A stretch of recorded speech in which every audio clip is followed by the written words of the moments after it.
Valentine's Day always had a special place in my heart, but not for the reasons you might think. It wasn't about flowers or chocolates. It was about tradition. My boyfriend Jake and I had a ritual. Every year, we'd pick a scenic hiking trail and spend the day exploring together. In 1978, we decided on Devil's Hollow, a rugged and secluded trail near Asheville, North Carolina. The name should have been a warning, but we laughed it off. "Just a name to scare off tourists," Jake said with his usual grin. The day started off perfectly. The sky was clear, the winter air crisp. The trail wound through dense woods, and the further we went, the quieter it got. No birds, no rustling leaves, just an eerie silence that we tried to ignore. About an hour in, we came across something strange. A weathered sign nailed to a tree read, "Turn back." The paint was faded, the letters uneven, as if it had been hastily scrawled. "Must be a joke," Jake said, but I wasn't so sure. There was something unsettling about the way the sign looked like it had been there forever, yet no one had bothered to take it down. As we hiked deeper, the air grew heavier, almost oppressive.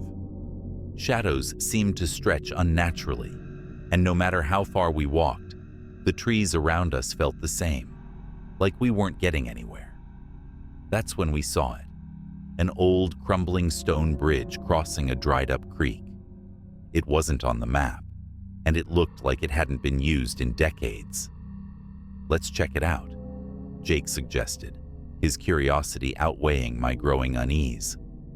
The moment we stepped onto the bridge, I felt it, an overwhelming sense of dread, like we were being watched.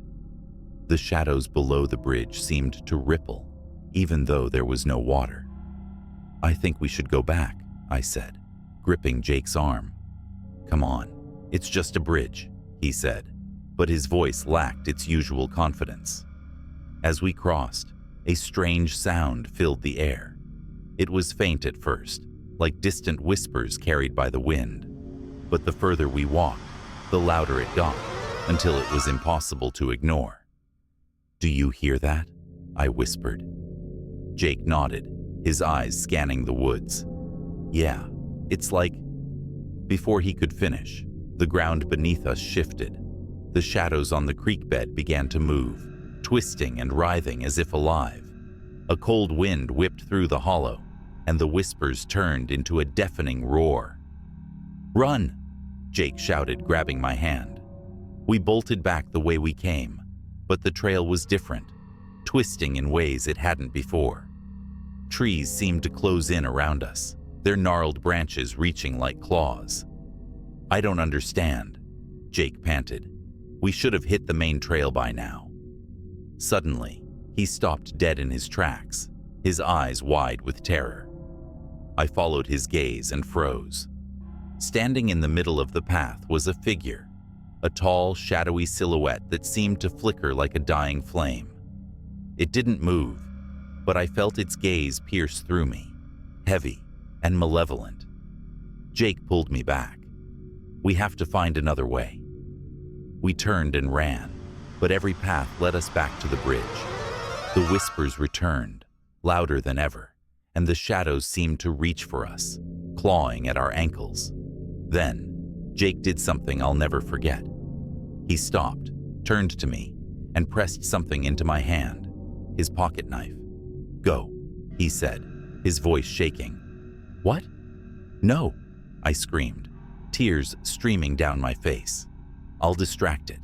You have to get out of here." Before I could stop him, he ran toward the figure.